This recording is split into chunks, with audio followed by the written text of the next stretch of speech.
try to do a Zoom call with my buddy Paul, who's building out a cargo trailer conversion. And I've not tried to do this as a Zoom call, make a video, so we'll see how this goes. Get him a link sent to his phone so he can walk around and show us some stuff. I'm going to try to record us here. I've not tried to do this yet. If I can figure it out, then it'll be like a major coup. Yeah, hold on. Okay, so while you're heading outside there, tell us a little bit about why cargo trailer. Well, for me, the teardrop was just a little too small for us. We were three of us. Sometimes we had the space. We would have been four, so I needed a little bit more space. I don't like the campers, the little campers. I think they're just flimsy.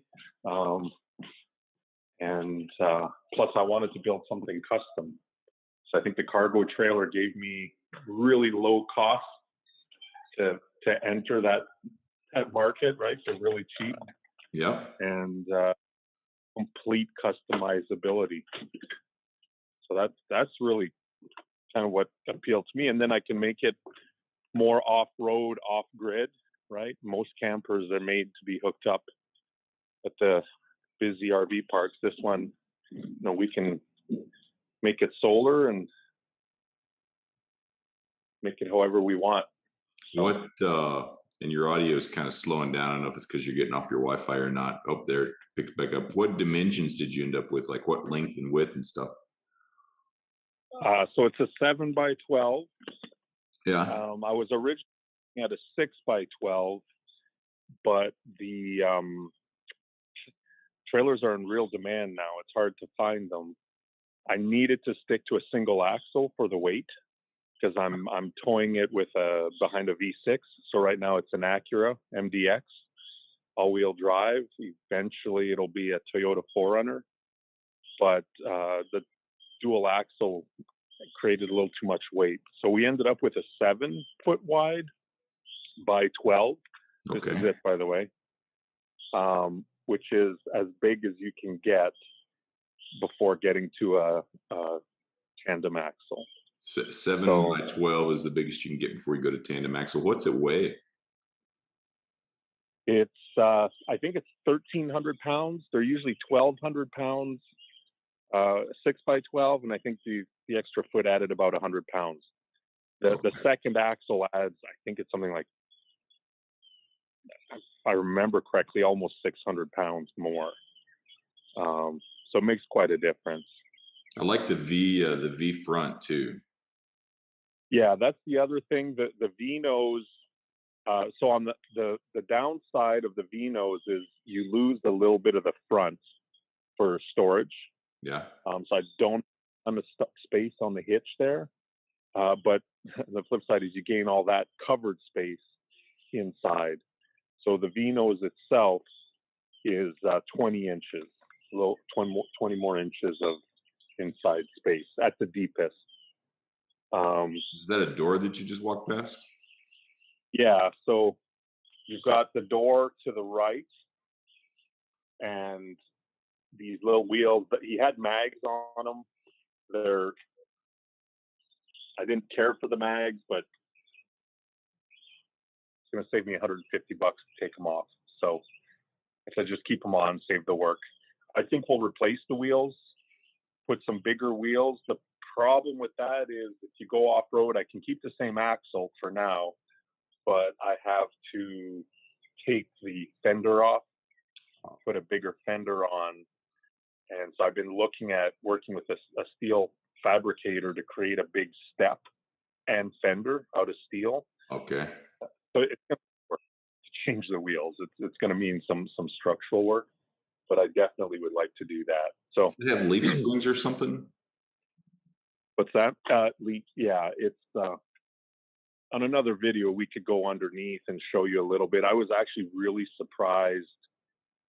I mean, they're built well, but also cheaply. So the beams under there, they're not square beams. They're kind of U-shaped. Yeah. And of course, if you think about it, you've got a 6x12 trailer that weighs 1,300 pounds. There's not a lot of extra stuff on here. Yeah.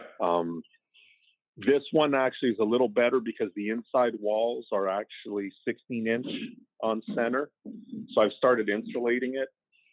So I chose the green foam, partly because of availability. The local Lowe's, Home Depot, Ace Hardware, they didn't have the double reflective side. So I went with the thicker, it's 1-inch foam. So it's an R value of 5. Oh. As you know, we talked spraying it in. I was really thinking spraying would be easier. I think it actually would be, but it's messy, it's toxic, but it fills the gaps really well, because you'll see like some of these spots here, you have these, I don't know if you're going to be able to see that, but you have all these weird little gaps in the corners. Yeah.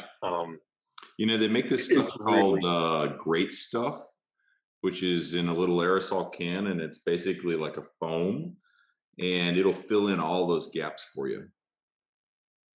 Yeah.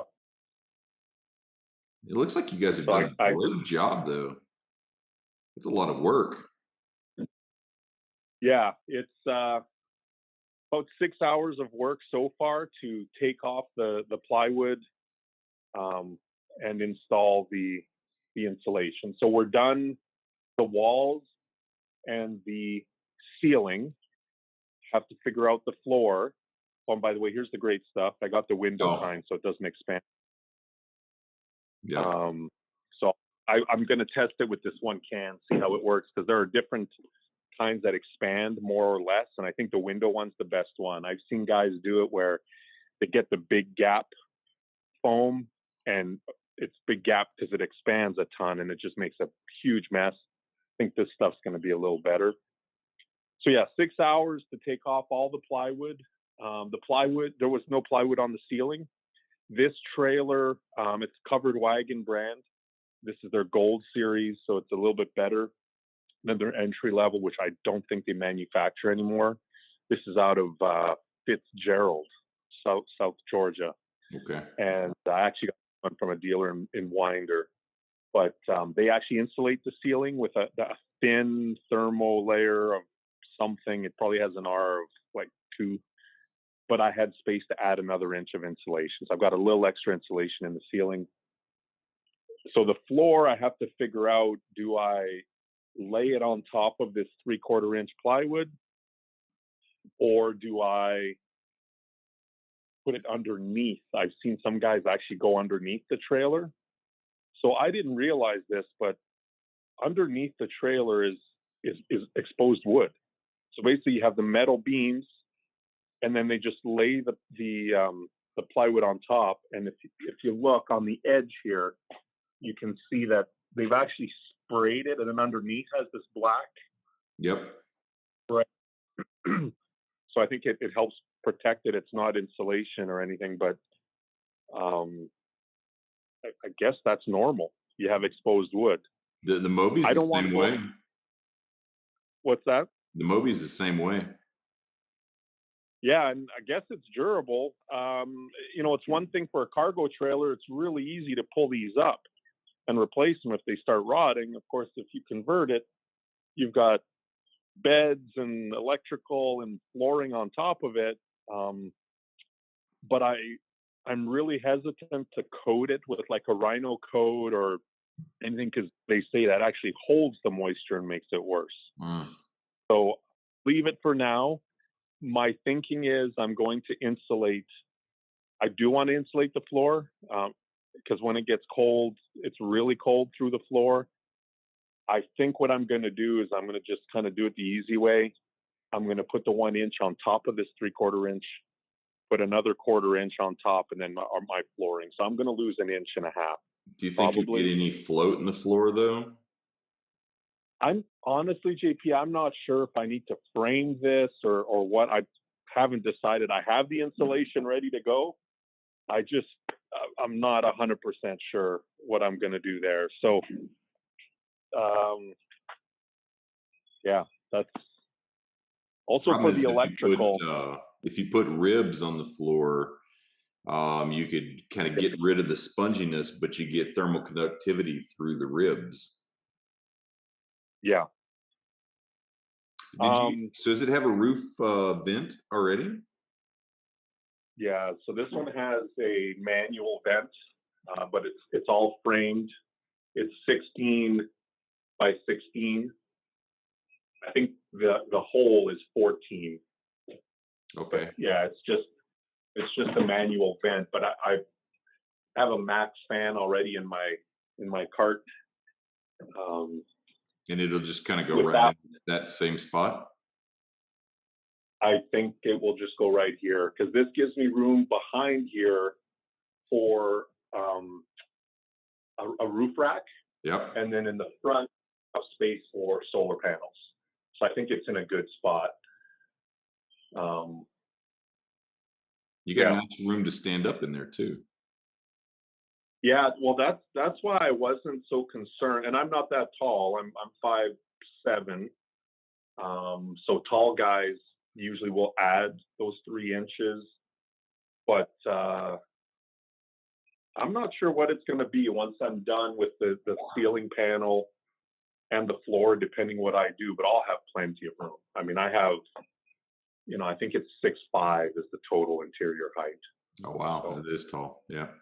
How's it feel in yeah, there? Does it feel cozy? honestly, with the insulation, it's amazing because just the sound, it dampens the sound. It does close it in some, but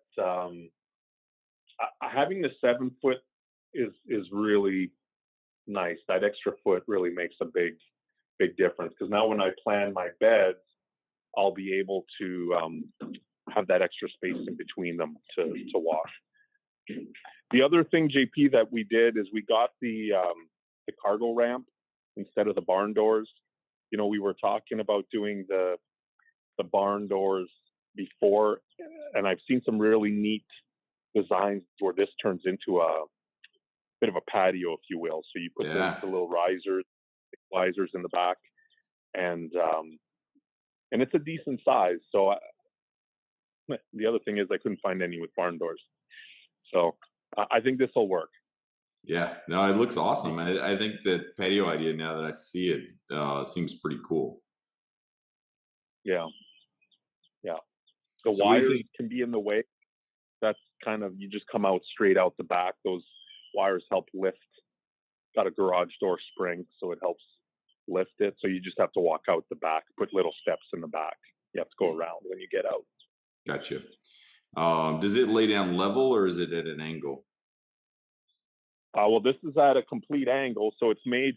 So usually people that get these, they get them for toy haulers, so they'll convert them to a camper that everything folds up, and they put their bikes or their ATVs in there. So it really is. But it has this little flap that folds up, so Okay. you can, and it's super easy. I Oh mean, it goes yeah. up like that, and that's what the spring is for. Wow. So if you wanted to have it kind of be a raised patio, you could put some sort of brace underneath it and keep it 4 or 5 inches off the ground on the end. Yeah, they'd be folding feet. Gotcha. It will come out, and then this will just come down to this high, and I can adjust the height based on the terrain, right, to keep it level. Yeah, that's really nice.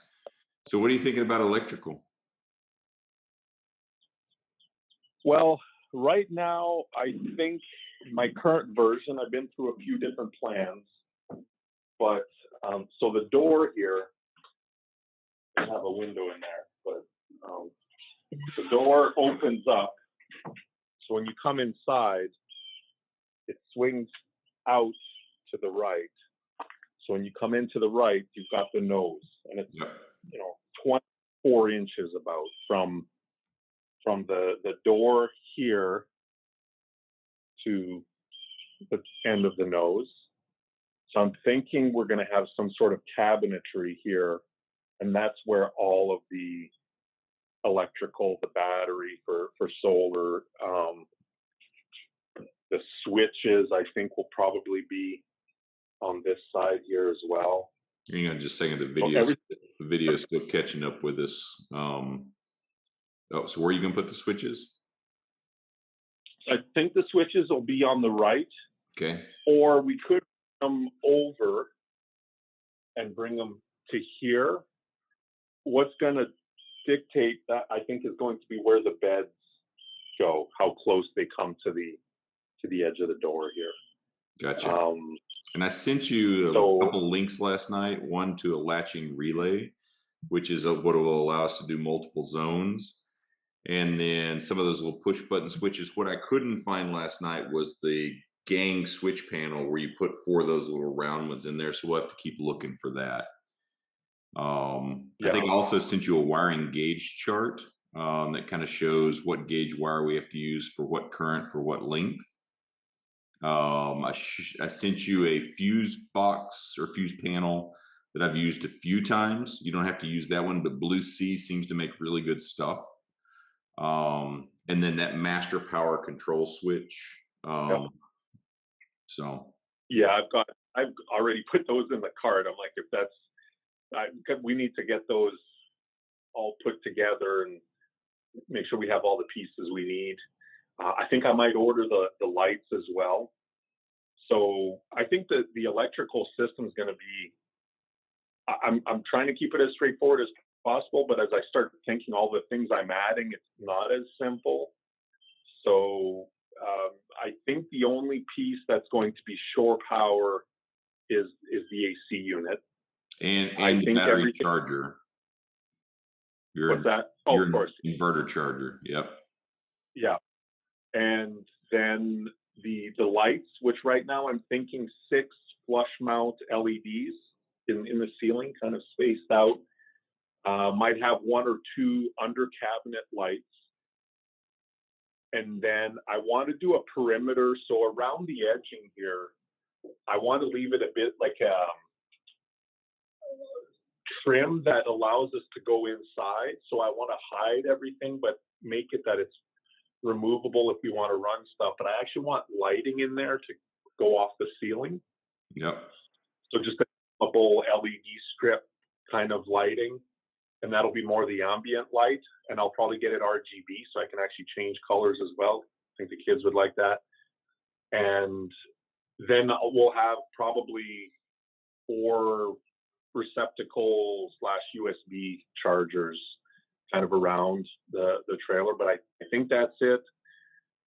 In the front here, we'll have probably a couple receptacles just in case. So if for whatever reason my wife is coming with us, we'll have to plug in a coffee maker or something. So nice. I don't think the jet boil coffee is going to be good enough for her. She's going to want to bring her Seiko with the freshly ground coffee beans. I'll have to send you also a link to a BVM, a battery voltage monitor. So Victron makes one that's Bluetooth enabled, so you can see what your battery levels are on your phone. And are you thinking AGM batteries or lithium ion?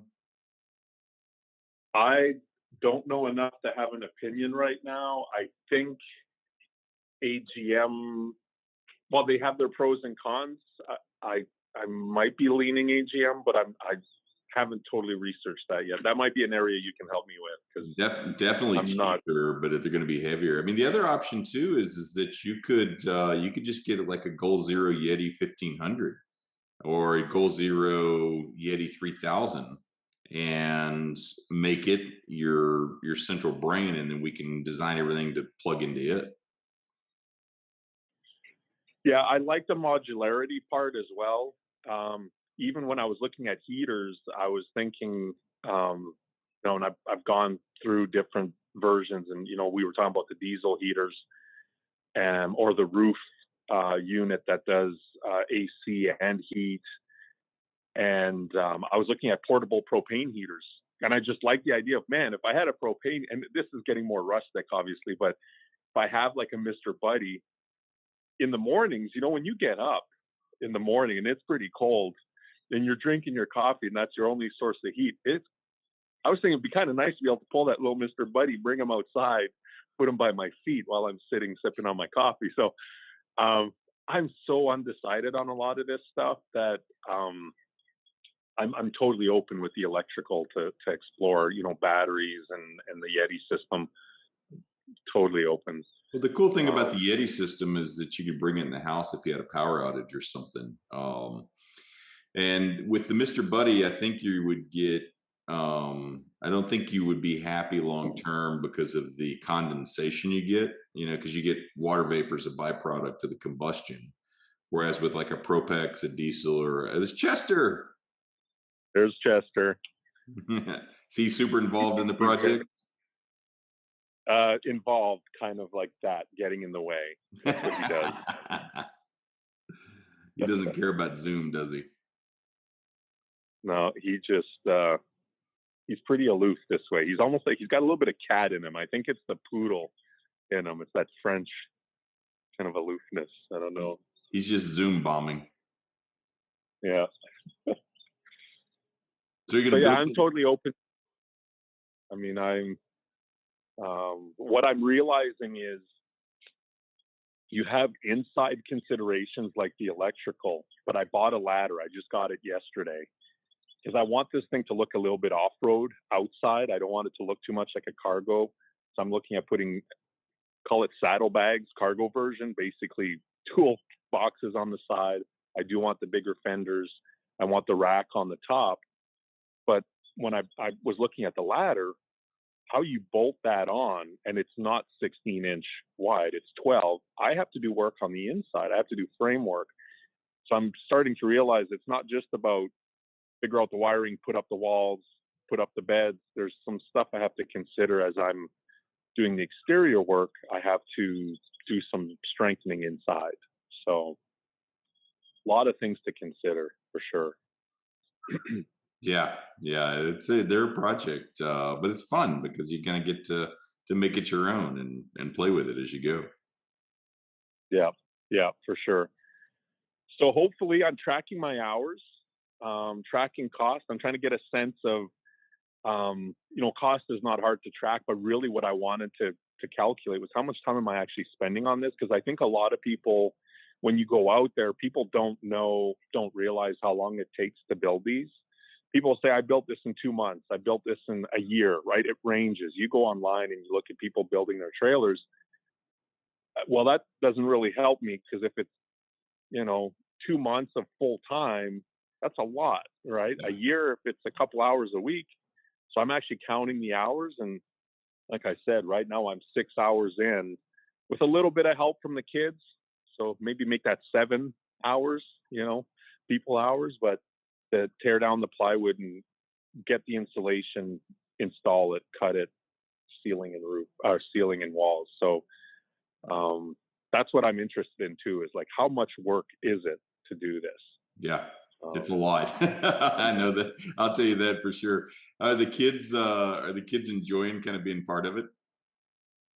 They are. They really are. I think Daniel, my little guy, my 12-year-old, just really loves helping out. He's the one that we went and bought the insulation, helped me load it up into the trailer. That was our first trip with this trailer. Other than our dry run, making sure I hooked it up right and how it pulled on the Acura was our first trip was to go to Lowe's to get the insulation with Daniel. But he's been helping. He's been cutting the insulation, helping me cut the insulation, helping put it in. By the way, one thing I've realized, this is that .024 aluminum. It's the cheap stuff. Yeah. Not the stuff. You have to be careful because the insulation is tight. And when you push it in, you can actually bend.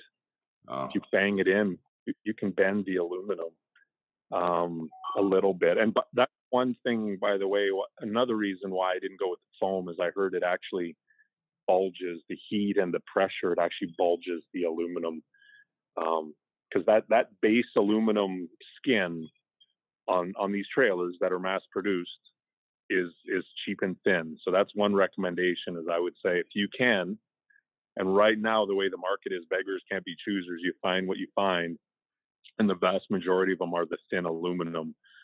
But upgrading it a layer or two is, I would recommend. And I really like this one too because it has it's semi-screwless. I don't know if you'll be able to see with the camera, but it's only on. I've only got well, really two rows plus the front and the back Okay. of. So Nice. it looks a little nice than having a lot of screws. And this is powder coated, by the way, too. So it's very different. It's actually like a gray, silver, black, which I think looks really nice. Yeah, it's got kind of a matte finish to it. It looks like. Yeah, it's matte-ish, I guess. It's the finish is not matte per se. Like there's a bit of a sheen to it, but because it's that textured look, it does look more. And then the back here is more of a black. You can see the contrast. So. Yep. Very cool. You're going to do some stuff on the tongue, you said? I think the propane needs to go on the tongue. Originally, I was thinking, so the kitchen, I think, is going to be in the back. These are things we have to figure out still. I think the water heater goes in the back if the kitchen's going to be in the back, and I think it'll be outside. I was thinking, like some teardrops, having the propane tanks here in the back, Yep. but I don't know if I want to do that. So I think what I'm going to do is I'm going to get a little box for the front here. And that will, if we have a diesel heater, that's where I think we'll put the diesel tank. Yep. I think the battery is going to go inside the nose. And the reason for the cargo toolboxes, I guess, was for chairs, axes, anything like that I need that's outdoorsy. So I think this box, JP, is going to be more for diesel, if we have a diesel heater and just a small amount of storage. Yeah. Yeah. Water and batteries, if we can keep them inside in the design, the better, because you want to try to keep them as warm as possible. Yeah. The other thing we haven't talked about is the water tank, which we'll have to figure out as far as weight distribution as well. Does it go underneath in the back, towards the middle, towards the front? Yeah. But that's something we'll have to figure out. And the good news with that too is we can do something like water tank on one side, batteries on the other, so that you're balancing it out left and right. And then we need to figure out, what the weight distribution is for the tongue weight and some of those kind of things, because you're probably looking at 1,000 pounds at least in your build, don't you think? I'd like to keep it under 1,000, but realistically, I'm adding up some of the pieces. Especially you add AC unit, the battery's heavy.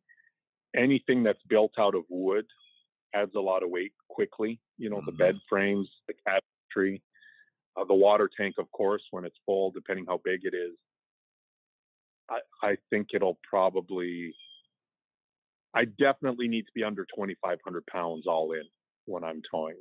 Because I think then it'll be tough to pull, especially when you're getting into the mountains and with a V6. I think. Yeah. Yeah, you might even look at doing some of the bed frames out of channel aluminum or something, just to keep the weight down. I'm really trying to justify getting a welder. Well, actually, it'll be two welders if we're doing aluminum as well. But I think I might be able to convince the boss at home that I should be making my own fenders and building stuff out of aluminum, which I've always wanted to do a little bit of. If you can do woodwork, which I love doing, and add basic welding to it, I mean, you can build anything. So right now I'm thinking wood just to keep it simple, but I really like the idea of working with aluminum and steel for the fenders and getting the welders the tools I need for it, because I love getting tools. Just schedule the delivery while she's at Target. Yeah, well, that's kind of what happened with the trailer. She didn't really know. Yeah, she was out running some errands, and the trailer was on the driveway, and I was upstairs working, and I got a frantic call. There's What's this? some stranger in the driveway. Someone parked their trailer on our driveway. So, Yes, they did. That's awesome. Well, so that's the deal. thanks for Lots of sharing work it to do. with us. Lots of work to do. Yeah. So, yeah. So yeah, let's try it. I'll call you and try to get our schedule figured out. And for a work day on the trailer. But thanks for sharing it with us. I'll continue to send you some ideas on wiring and stuff like that. And maybe I'll try to sketch out kind of some different setups where one we do AGM, one we do goal zero. So you can kind of look at pros and cons to both directions. Hmm. So I'll start to try to sketch up some stuff and start to send you some sketches. Yeah, that would be great. I mean, I think now we're at the point where we can start hammering this out real quick. The trailer's here. The process has begun. So Yes, I'm it excited. has. Yeah. Awesome. Well, I will. I'll give you a call later in the day. It's going to be a bit of a whirlwind, but maybe later this afternoon, as I start to head over to Tennessee, I'll give you a call. Yeah, yeah. I think just kind of let me know, especially if there's stuff like all the windows. Um, there's some things where I think we need to order in advance. They don't come as quick, Yeah. and so I think the windows. That was the other thing I wanted to confirm with you, and I know you have to jump, but I do like those windows. They're just really cool, kind of higher end, much more functional. So I was actually thinking of doing the big one, the 40 by 22, Yep. but that changes a few things as far as layout. So the one big one, another small one, and I don't know if it's worth getting that style of window for the door. I might just get a cheaper slider one for the door with a blind built in, but I think we should work through the entire design to some extent to be comfortable enough that when we start making decisions on things like, because the window, that kind of changes where you put your bed, it kind of changes, so maybe running through some of that and then making sure we start ordering all the stuff so that it comes in, because I do think the windows take a little bit of time. I think they're in stock, but it'll probably take a couple weeks Yeah. for them to come in. One thing about So, about doing really big windows and not having seen it structurally inside or not, you're going to get some flex in the trailer when you're driving down the road or when you're going down a forestry service road. And part of the structural integrity is the walls. And so we got to figure out what that does when we replace part of the wall with a big window. yeah, that's the whole problem. Is I'm right now researching how to, which again, back to the welder. Um, I've seen guys. Now the easy thing is to put small windows that fit within the 16-inch, and I'm just not happy with a 16-inch wide window. So I'm thinking I'm going to be cutting beams anyway. Yep. So I cut one or two. I think the 40-inch one is 3, and it is. It's a little bit out there, but then I just have to reframe it. Yeah, as long as you do that and kind of rebuild the structural integrity, I think you'll be fine. And I don't think you'll be unhappy with big windows. We just got to figure out how it fits into the engineering side of it. Yeah, and I want to make sure, because right now the plan A is the welder and buying steel and reframing it. Plan B is just a wood frame with L brackets, but that moves, and eventually those screws and things can break, right? Because there's quite a bit of movement and vibration in there. Yep. So, and that's why I haven't ordered the window, because until I figure that out, I don't want to order it, because this isn't the kind of place where you just order it and return it, right? Like, I mean, it's Yep. so I do think that's a kind of another one that we have to decide fairly quick, because that impacts the finishing, it impacts where the wires run, that kind of stuff. You need the I welding. don't want to wait too. You totally need the welding.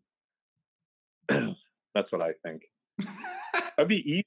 This tack welding, right? This isn't finishing welding. I mean, it's Yeah. inside a wall. Yeah. Maybe I should just get the welder and test it out. Totally just get the welder. Yeah. All right. I got to bounce, Oh, but I'll call you later today. alrighty. Thanks for sharing it with us. Yeah, you bet. See ya. Bye. Bye bye.